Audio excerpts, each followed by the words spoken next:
I think it's important to stay curious about what's going on in the outside world. We can always learn from different industries. We can always get examples of best practice, ideas, creative approaches to common themes.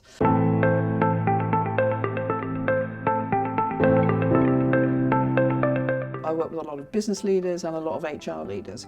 There are some very common themes, but there are also some very good and fresh ideas and creative approaches to tackling some of the key challenges. I've worked in a few organisations where they were big but relatively insular, and particularly you have lots of people with long service in an organisation, terribly loyal, great people often, but they don't have an inbuilt benchmark. So, being able to answer the question, do you know what good looks like on any subject, is quite important. Organisations, individuals, and sometimes entire sectors have been held back in their development, or even something catastrophic has happened because they have been so blinkered and inward looking. For me, the biggest example was the credit crunch. It now seems a little while ago, but when we look at how the financial services industry, which I was in at the time, was operating, the masters of the universe, everyone sort of patting each other on the back and looking inwards, comparing themselves to their competitors.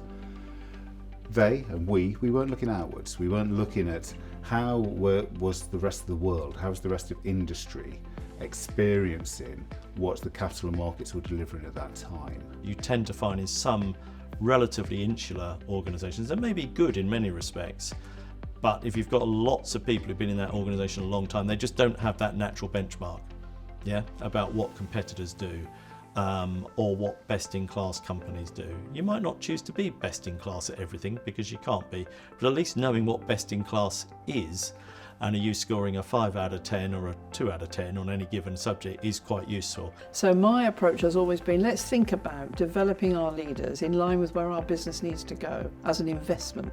And I think that if you can turn that on its head, and it's a key part of the HR leadership role, by the way, is to ensure that the business understands the value and the key outputs required through an investment in developing leaders. Encouraging individuals to reach outside to their organisation and find out, as I say, my phrase is, do you know what great looks like in that setting, and bringing that back and being thought-provoking about what you're doing and how high you're setting the bar on any given subject, I think is hugely valuable.